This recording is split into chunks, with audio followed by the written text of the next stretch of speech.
good sleep is everything. That's why Ollie's science-backed support is made with a blend of melatonin and L-theanine for both kiddos and grown-ups. So when your mind won't switch off, you've got something that can help. Your racing thoughts and restless nights won't stand a chance. Find Ollie Sleep Solutions for the whole family at ollie.com. That's OLLY.com.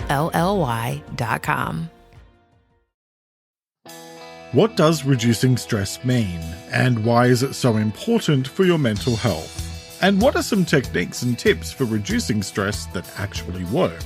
That's what I'm talking about this week here on Let's Talk About Mental Health, the weekly podcast that makes mental health simple.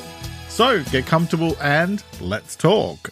Hello and welcome to episode 225 of Let's Talk About Mental Health, and thanks for joining me as I talk about reducing stress and mental health.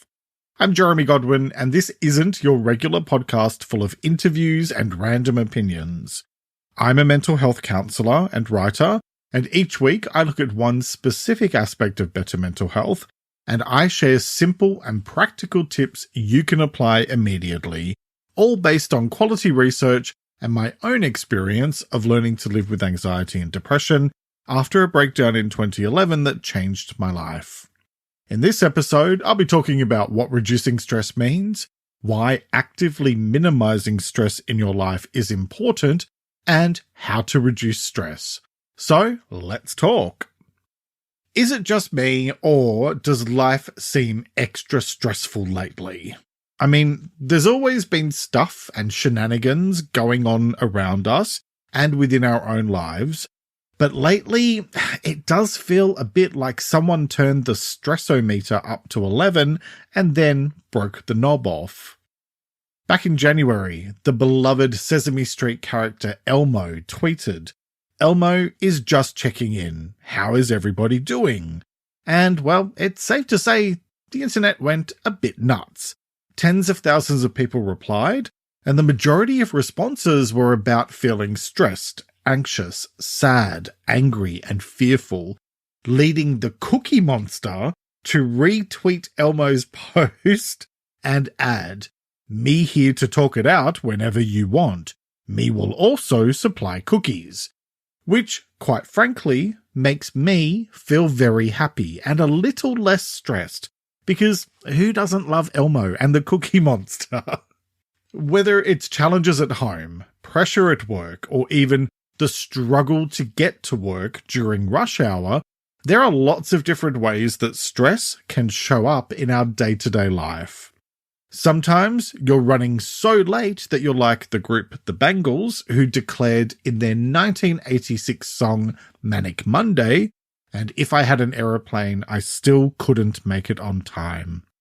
And random fun fact for you, that song was actually written by Prince. Anyway, the point I'm making is that stress affects us all in many different ways. And so we need to figure out healthy ways to manage stress and stressful situations. I chose that word healthy for a reason. If we're being completely honest, a lot of the coping mechanisms we might use to deal with stress and anxiety aren't particularly healthy, and although it might seem to take the edge off in the short term, in the long term we can find that some coping techniques become less effective or stop working altogether, or maybe even make things far worse. So today, I'm going to talk you through a number of simple strategies you can put in place to reduce stress. But before I do, let's first take a moment to go through some definitions and let's talk about what does reducing stress mean. At its heart, reducing stress is about finding ways to lessen the pressures and strains we all face in our daily lives. It's a bit like turning down the volume on a loudspeaker that's blaring away in the background. You know, life can sometimes throw things our way that build and build without us even realizing it's happening, until everything feels just a bit too overwhelming. Now, before we go any further, I will just flag that I did an episode about stress, episode 8, all the way back in late 2019. So I guess that raises the question of why am I covering this topic again? I think it's fair to say that the world has changed a lot in the last 4.5 years since I recorded that episode. And I felt fairly strongly that a deeper discussion about practical ways to reduce stress was needed, now more so than ever. And so here we are. Let me also say that not all stress is bad. We need a bit of good stress in our lives to motivate us and encourage us to keep going. But it's chronic stress as well as intense stress that has a negative impact on both our mental and our physical health. For example, being on edge for a prolonged period at work, such as when dealing with unrealistic expectations, or even being bullied by someone, can eat away at your resilience and energy levels. So the focus of this episode is all about how to reduce chronic and unhealthy stress. On a practical level, reducing stress involves a variety of strategies and approaches to dial down the amount of stress you're dealing with. Generally speaking, it might start with recognizing the signs that you're feeling overburdened, which could involve anything from feeling irritable over small things to struggling to get a good night's sleep. Beyond that, it's also about implementing techniques and strategies that are going to help you proactively manage the pressures in your life in order to minimize the amount of stress you have to deal with. This can be as simple as taking a few minutes each day to breathe deeply and center yourself, or finding a physical activity that you enjoy, which helps you to channel your energy positively. In a mental health context, reducing stress is about building a toolbox of strategies that not only help you cope with stress when it arises, but also strengthen your resilience against future stresses. This could involve setting healthy boundaries, learning to say no, or engaging in regular mindfulness or meditation practices. It's also about seeking joy in the little things and connecting with others, whether that's through conversation, shared activities, or offering support. These methods aren't just about escaping stress momentarily. They're about changing how you interact with stress-inducing situations in the first place. It's like teaching someone to swim rather than just pulling them out of the water every time they start to sink.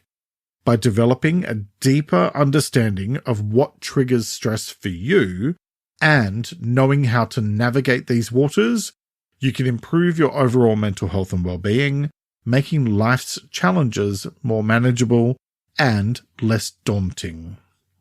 So, now let's talk about why actively minimizing stress in your life is important. And it's important because chronic stress makes it hard to keep everything running smoothly in your life. Not to mention the fact that it's a major contributor to issues like depression and anxiety, which I covered in its own episode back in episode 102. And it's not just about feeling a bit frazzled sometimes. It's also about the long-term impact on your physical health too. Stress can contribute to a whole host of issues, from headaches and sleep disturbances to more serious concerns like heart disease and high blood pressure. When you're stressed, your body is on high alert because your brain is trying to protect you from a perceived threat. So your body is flooded with cortisol and adrenaline. Over time, excessive levels of these hormones can do harm to your organs and your general physical health. So when we talk about reducing stress, we're not just aiming for a calmer mind, we're also working towards a healthier body. Chronic stress is like a shadow that can darken your mental and emotional landscape. It can lead to mental health challenges such as anxiety, depression, and burnout. or make those conditions worse if you already have them. These aren't just fleeting states of being. They can significantly impact your quality of life, your relationships with others, your relationship with yourself, and your ability to function effectively in daily activities. On a more hopeful note, actively managing stress is a powerful form of self-care that can improve your overall mental health. It's about building resilience, the kind that allows you to face life's ups and downs with a sense of confidence and steadiness. By adopting stress reduction practices, you're essentially giving your mind the breathing room it needs to process and cope with challenges more effectively. That doesn't mean that you won't feel stressed anymore, if only, but instead it means you'll be much better equipped to handle stress if and when it comes your way. Reducing stress can also lead to improved mental clarity and concentration, making it easier to solve problems and make decisions. It opens up space for more joy and creativity in your life, allowing you to engage much more fully and enthusiastically with the world around you. In a sense, it's about reclaiming your sense of agency and your zest for life, even amidst the inevitable challenges we all have to face from time to time. Actively reducing stress isn't just about dodging the negatives. It's also about embracing the positives that come with a more balanced and healthy approach to life. It's a journey well worth taking, both for your physical well-being and your mental health, because it helps you to take charge and create a life for yourself where you can truly flourish. So, how do you do all that? Well, let's first take a quick break to hear from the brands who help me create this show each week. Membership means more with American Express Business Gold. Earn 4 times membership rewards points in your top 2 eligible spending categories every month, including eligible U.S. advertising purchases in select media and U.S. purchases at restaurants, including takeout and delivery. What are you waiting for? Get the card that flexes with your spending every month. Terms and points cap apply. Learn more at americanexpress.com/business-gold. Amex Business Gold Card. Built for business by American Express. Eczema is unpredictable, but you can flare less with Ebglyss, a once-monthly treatment for moderate to severe eczema. After an initial 4-month or longer dosing phase, about 4 in 10 people taking Ebglyss achieved itch relief and clear or almost clear skin at 16 weeks. And most of those people maintain skin that's still more clear at 1 year with monthly dosing. Ebglyss, lebrikizumab LBKZ, a 250 mg per 2 milliliter injection, is a prescription medicine used to treat adults and children 12 years of age and older who weigh at least 88 pounds or 40 kilograms with moderate to severe eczema, also called atopic dermatitis, that is not well controlled with prescription therapies used on the skin or topicals, or who cannot use topical therapies. Ebglyss can be used with or without topical corticosteroids. Don't use if you're allergic to Ebglyss. Allergic reactions can occur that can be severe. Eye problems can occur. Tell your doctor if you have new or worsening eye problems. You should not receive a live vaccine when treated with Ebglyss. Before starting Ebglyss, tell your doctor if you have a parasitic infection. Ask your doctor about Ebglyss and visit ebglyss.lilly.com or call 1-800-LILY-RX or 1-800-545-5979. You tell yourself, no one wants your college-era band tees. But on Depop, people are searching for exactly what you've got. You once paid a small fortune for them at merch stands. Now, a teenager who calls them vintage will offer that same small fortune back. Sell them easily on Depop. Just snap a few photos and we'll take care of the rest. Who knew your questionable music taste would be a money-making machine? Your style can make you cash. Start selling on Depop, where taste recognizes taste. And welcome back. Now let's get into the how-to part of today's episode and let's talk about how to reduce stress. Okay, so my first tip is to talk about it. And there's a good reason why I didn't call this show Let's Suppress Everything About Our Mental Health, aside from the fact it's not a very catchy title. Because the more we talk about our mental health challenges, the easier it gets. Holding stuff in can do a lot of harm, so you need to talk. It comes back to that old saying, a problem shared is a problem halved. When you talk about the stuff that's troubling you, it helps you to feel better because then it's not just rattling around in your head. Talk with a supportive family member or friend, or at work, talk with your manager or a trusted colleague, or try talking with a counselor or therapist. Either way, finding someone who can listen to you and support you if you ask for it can significantly reduce stress. Next, identify and address the root cause or causes. Because if you're feeling stressed, especially if it's happening for a prolonged period of 2 weeks or more, then it's coming from somewhere. So take some time to dig deep so that you can understand why it's happening, and then, once you're clear on the why, work on addressing the root cause. And I'll come back to how to do that in a minute. Next, be proactive about taking care of your overall well-being. And this is about being mindful of your diet, exercise, and sleep. What goes into your body and mind has a direct effect on your well-being, so you need to make smart choices. Eating a balanced diet rich in fruits, vegetables, lean proteins, and whole grains can help regulate your energy and mood throughout the day. And try to minimize high sugar and high fat foods because these can lead to energy crashes that actually increase your stress. Keeping hydrated with water rather than caffeine or sugary drinks is also key to reducing stress. Make time for regular exercise as well. Exercise is a fantastic stress buster, and it's not just about getting fit. Moving your body releases endorphins, which are chemicals in your brain that act as natural painkillers and mood elevators. Whether it's brisk walk, a yoga session, or a dance class, find an activity you enjoy. You can start small, perhaps with a daily 10-minute walk, and then gradually increase that time as you feel more comfortable. Sleep helps your brain and body recover from the day's stresses, so make sure your bedroom is a calm sanctuary, free from electronic distractions, and try to keep a regular sleep schedule.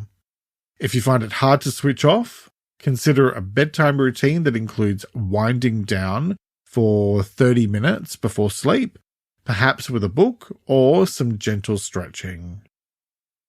Okay, next, practice mindfulness, which is simply about living in the moment and observing your thoughts and feelings without judgment. Try sitting quietly and paying attention to your breath, which can break the cycle of constant stress-inducing thoughts and help your mind to reset. Set aside a few minutes each day to sit in a quiet spot, close your eyes, and focus on your breath, letting thoughts come and go without clinging to them or judging them. Alright, next, prioritize daily self-care. And by self-care, I simply mean doing things to recharge your batteries. Self-care often gets a bit of a reputation for being self-indulgent, but it's actually more about making time for yourself. I know this is a cliche to say, but your phone needs to be recharged, and so do you. Make time every day to do things you enjoy. Go outside for a walk, read, write, create, sing, dance, indulge in your hobbies. There are thousands, if not millions, of different options, so choose what's right for you. But the main thing is to do something every single day, even if it's just for 5 to 10 minutes, because it helps you to be proactive about looking after your well-being. And when it comes to stress, always remember that prevention is better than cure. Next, know your priorities and focus on them. And by priorities, I mean not just at work, but in life. Make what matters most to you the core of what you do and don't do. There are only 24 hours in a day, and hopefully you're using some of those for sleep. If not, please do. And so you need to be conscious of where your time is going. My philosophy on this is that if it doesn't matter in terms of the main priorities in my life, I let it go. You don't have to say yes to everything, and nor should you. Okay, next, plan out how you use your time. This means taking a few minutes at the start of each day to plan out what needs to be done and, while you're at it, look at how you can use your time more effectively. For example, batching similar tasks together, having periods of the day where you switch off notifications so you can do deep work, etc. A little bit of planning every day goes a long way and can help you feel more in control and less stressed. Okay, so my next point is pause and breathe for at least 10 seconds. So, when we're in a heightened emotional state, our instincts often kick in and we run on pure emotion for the first few seconds. And if you just react to the way you feel, it can send you into a spiral of challenging emotions. Pause, gently breathe, and count to 10. This allows time for your rational, logical mind to catch up with your emotions, so you can then make more thoughtful and considered decisions about how to respond. Speaking of breathing, my next tip is try deep breathing exercises. When we're stressed, our breathing tends to become shallow and rapid. By consciously focusing on deep, slow breaths, we can trigger the body's relaxation response.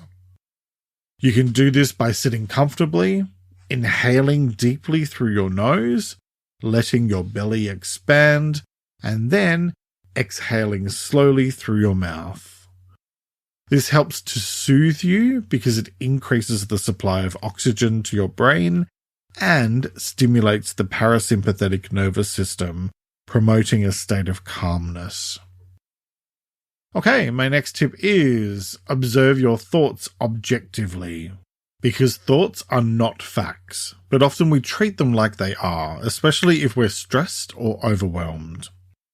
Consider what you're thinking or feeling and label it, and then ask yourself where it's coming from before you then try to think about potential solutions. Doing this gives your logical mind time to kick in so you can make a more balanced decision about how to respond. Next, focus on what's within your direct control. So many of the things we worry about are outside of our direct control. Will it rain on your wedding day? Maybe. But unless you've developed superpowers I don't know about, you have no control over that. It's the same with other people. You can't control them. And when you accept that, it makes it easier to let go, which leads to less stress.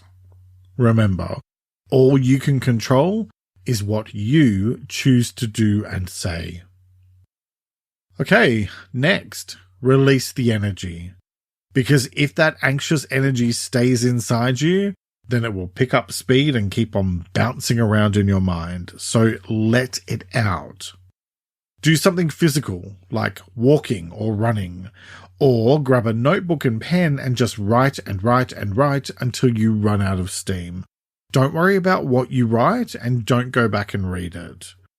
And I do suggest using an actual pen and paper for this because it's more tactile and human than typing on your phone.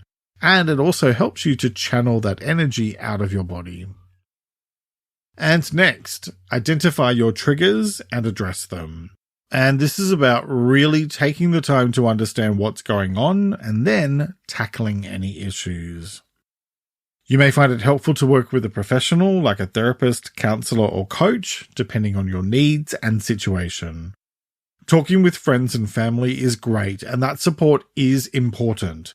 But you'll find that your loved ones aren't fantastic at being completely objective because of their emotional connection with you, whereas a professional can help you to see things from a different perspective. Okay, next, take a break. Sometimes the best way to reduce stress is to take a step back and give yourself a break.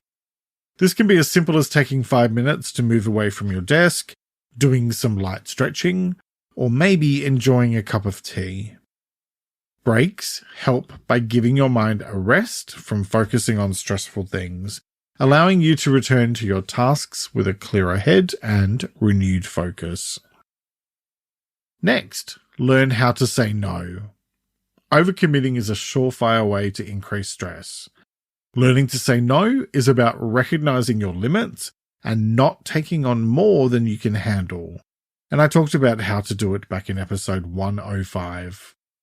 Just remember, it's okay to decline invitations or responsibilities you don't have the bandwidth or energy for. Okay, next, set boundaries.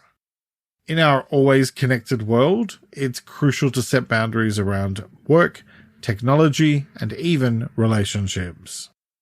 That might mean deciding not to check emails after a certain time, turning off notifications, setting aside phone-free periods, or saying no to demands that are just too much for you. Boundaries help by preventing burnout and ensuring you have the time to recharge, and I explored how to set and maintain them back in episode 53. Okay, next.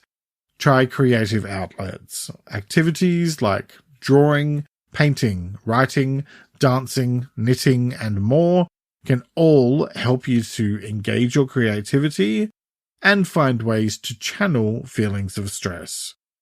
You can even try one of those colouring books for adults. It might sound a bit unusual, but colouring can be incredibly calming because the repetitive motion and the focus required can act as a form of meditation, allowing you to switch off from stressors. Try picking up an adult colouring book that catches your eye and a set of colourful pens or pencils and lose yourself in the patterns. Because when it comes to reducing stress and mental health, what it all boils down to is this. Managing stress is as much of an art as it is a science.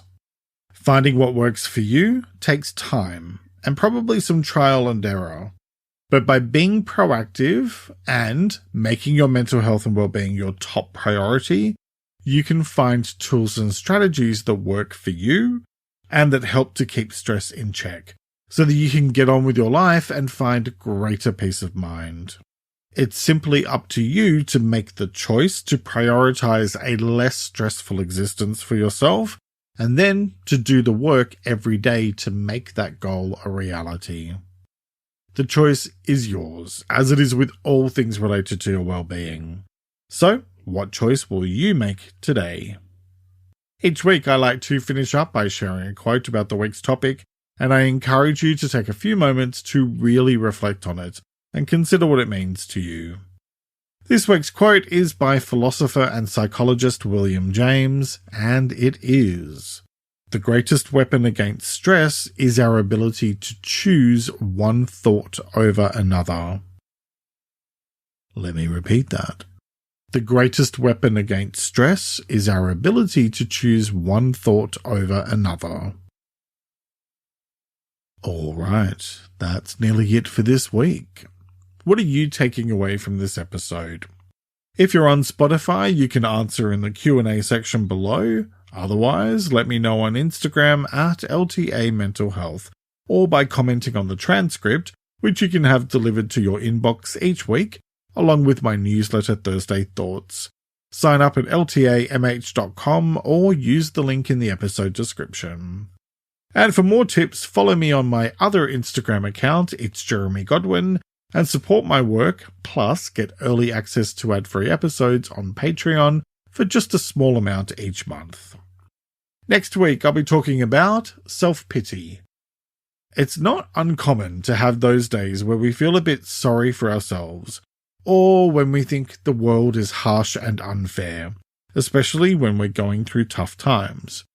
But that sort of mindset can lead us to develop a victim mentality, which eats away at our optimism and which makes it harder and harder for us to find the emotional energy we need to take charge of our situation, leading to a cycle of self-pity that can do a lot of harm to your mental health unless you do something about it. So next time I'm going to talk about what self-pity means, why self-pity has a negative effect on your mental health, and how to overcome self-pity. That episode will be released on the 7th of April 2024, and I hope you'll join me for it. Hit follow or subscribe on your podcast service to make sure you never miss an episode. Thank you very much for joining me today. Look after yourself and make a conscious effort to share positivity and kindness out into the world, because you get back what you put out. Take care and talk to you next time. Let's Talk About Mental Health is an independent program proudly produced by Reconnaissance Media, helping you find meaning and gratitude. For more information, visit reconnaissancemedia.com.